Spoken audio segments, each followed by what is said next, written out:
mana. Terus obat anestesi ini namanya lidocaine. Lidocaine ini dipakai di seluruh tubuh, bisa seluruh tubuh, tetapi biasanya kalau kulit kepala, muka itu biasanya pakainya PHKin. PHKin itu lidocaine tapi mengandung adrenalin. Maksudnya apa?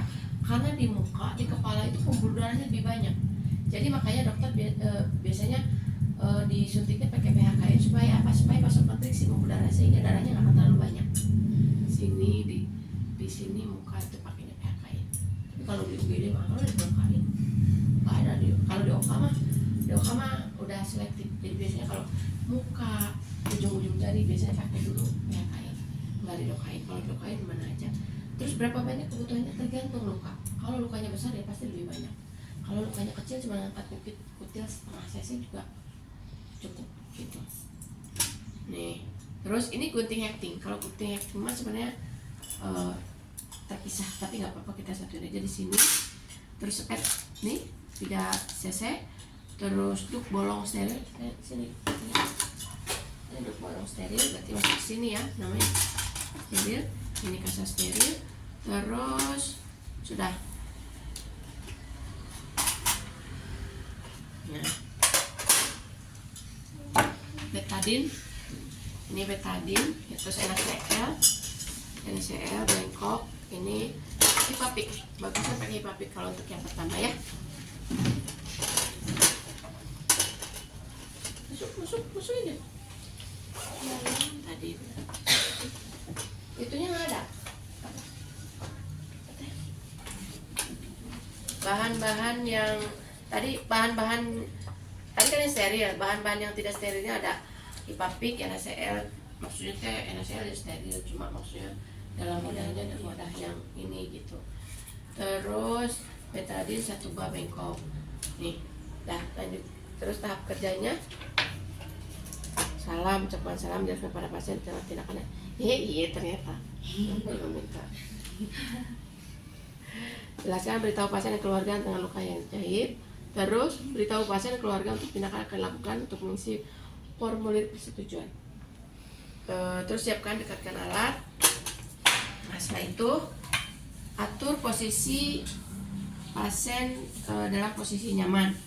Misalkan kalau di kaki ya buat dia nyaman, kalau di tangan bagaimana nyaman, kalau misalkan di tangan masuk jangan di situ.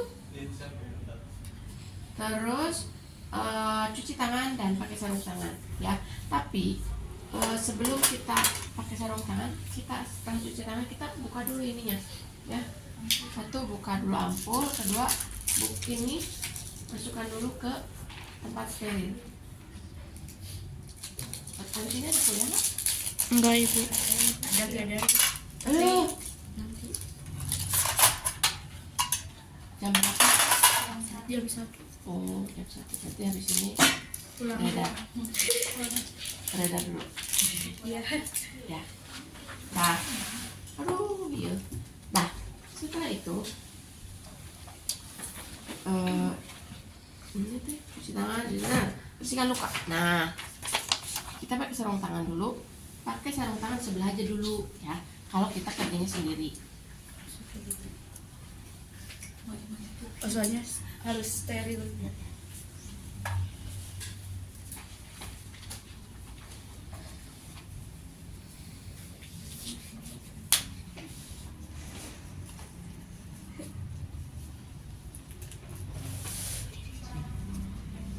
Kita masukin dulu.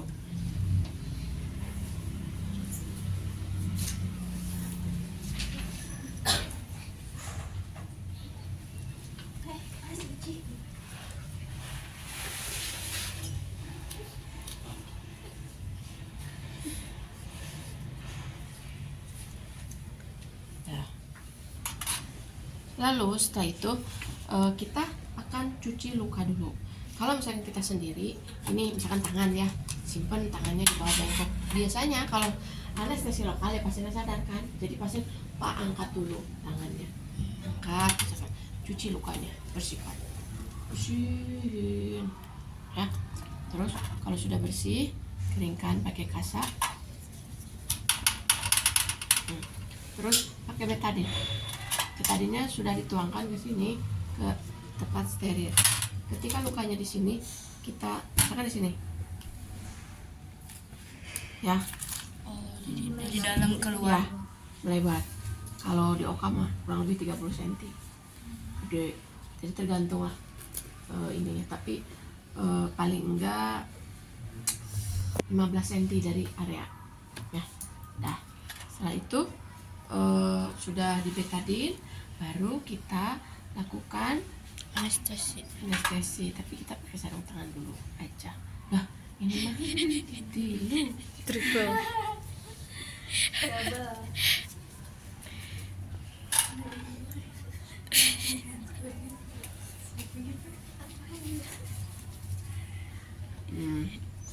Kita lakukan dulu anestesi.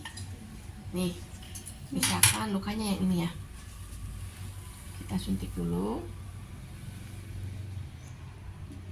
Ibu kasih tahu ibunya, karena yang paling sakit itu sebenarnya disuntiknya. Kalau disuntik mau udah selesai.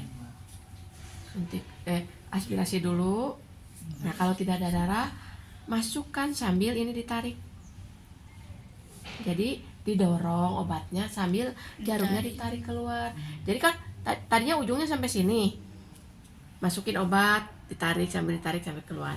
Terus ini juga sama, masukkan lagi, diaspirasi, terus sambil tarik keluar, gitu ya. Terus ini juga sama, semua belahan luka harus di anestesi, tarik. Ini juga sama, aspirasi, tarik, gitu. Lagian ngapain coba bawa buku? Udah. Setelah itu baru kita pasang dubolnya. Dubol ini salah satunya adalah untuk membatasi area operasi, area sterilnya.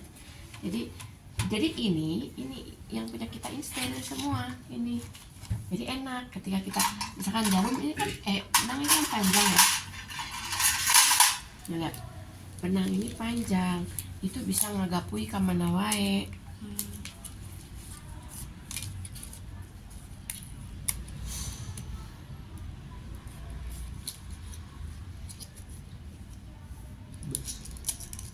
Iya, ada pengawetnya kan.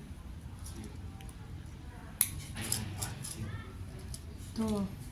Karena ini spagaling, jadi harus kita bonding dulu. Dibonding dulu, kalau nggak dibonding nanti kita susah sendiri. Nah, ambil pinset. Caranya pertama adalah dekatkan luka dulu. Nih, dekatkan dulu lukanya. Ini lihat, ini nyimpen ini di ujung sepertiga dari belakang.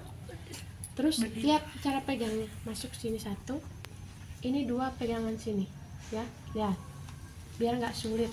Cara pegang pinset, lihat, nih pegang. Ini kalau di kulit beneran nggak akan sesulit ini. Tuh, ambil,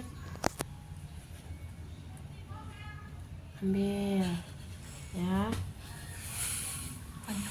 Ini pegang, terus ini pinsetnya nggak bagus, jadi dia nggak bisa megang jarum. Yang bagus mah yang bisa megang jarum.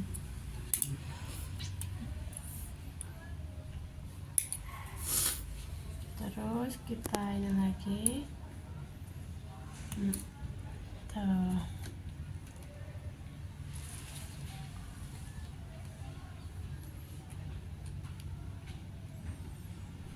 Nih, dah, lihat, pegang ini pegang begini pegangnya, putar 2 kali, terus kita ambil ujungnya, kita buat simpul. Tuh, simpulnya di samping. Kenapa harus 2 kali? Supaya tidak mudah lepas. Untuk benang-benang seperti apa yang tadi gelasan itu bisa lepas kalau cuma satu. Putar lagi satu kali lagi, baru kita gunting. Jadi simpulnya ada 4 4 simpul kan? 3 simpul. Iya. Cuman muternya 2 kali. Nah, ini gunting.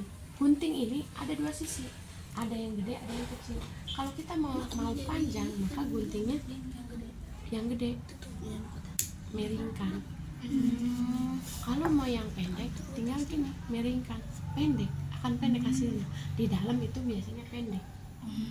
Harus pendek, tidak boleh terlalu panjang. Kecuali kalau permintaan tuh, misalkan kayak di uterus, panjang aja, isi biar nggak mudah lepas dari sininya. Begitu. Udah. Lagi bu, lagi bu. Itu gitu. Lagi. Ya. Itu semua.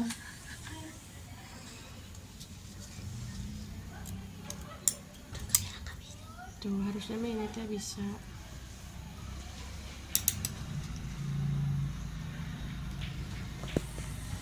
Ambil.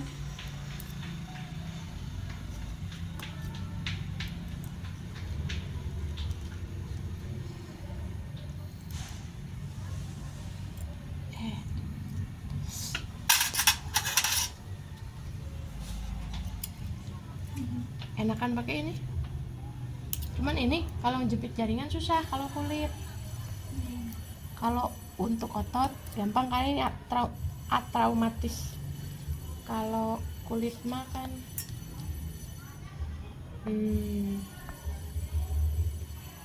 ya 2 kali bawa ke samping tuh. Kayak musik. 3. pegang ya gini tuh, pegang sama tangan kiri, tangan kanan kita mau gunting.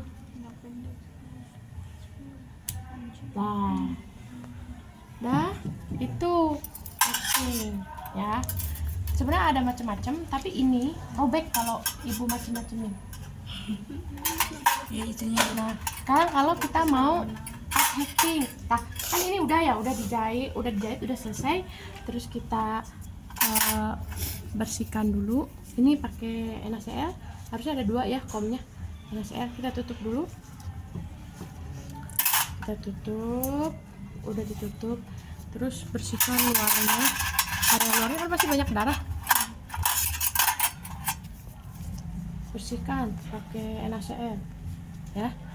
Terus kita ini keringkan, ini anggap jadinya keringkan. Sudah kering baru pakai apa namanya, supratol, tutup. Sudah pakai hipapik. Dah gitu. Cuman caranya aja tadi, sebelum kita buka ini tutup dulu lukanya, bersihkan, baru ini buka, bersihkan. Udah dibersihkan, dikeringkan. Sudah dikeringkan pakai supratol, tutup. Bilang ke ibunya atau ke keluarganya, ini tidak boleh kena air. Bukan tidak boleh mandi, tapi luka tidak boleh kena air. Makanya bagaimana caranya supaya kalau mandi itu terlindung, supaya nggak kena basah. Tapi kalau ternyata kena basah, wayahnya harus diganti gitu. Karena nanti kontrol biasanya 3 hari nggak usah dibuka-buka, kecuali kena basah itu, atau darahan gitu, basah darahnya, wayahnya harus diganti. Karena kalau basah itu menimbulkan mikroorganisme, bisa infeksi pokoknya. Udah tutup nih. Kalau kita mau uphefting, mah ini kan udah ditutup ya, dibuka, kita buka, terus kita cuci pakai NaCl sama seperti tadi, pakai NaCl seperti perawatan luka biasa. Udah gitu, cara upheftingnya begini. Ini deketin, terus ambil simpulnya, kita potong di bawah simpul. Lihat, bawah simpul, tidak boleh di atas simpul. Tuh, tarik. Nah, ya, tidak boleh di sini. Kenapa nggak boleh di sini? Kalau kita potong di sini, kita tarik dari sini, maka yang dari luar akan masuk ke dalam. Jadi bisa infeksi ya. Jadi tuh lihat, ini simpulnya dipegang, terus bawahnya digunting. Udah selesai. Ibu. Ah, Tapi susah. nggak, kalau kalau di kulit biasanya si kulit kan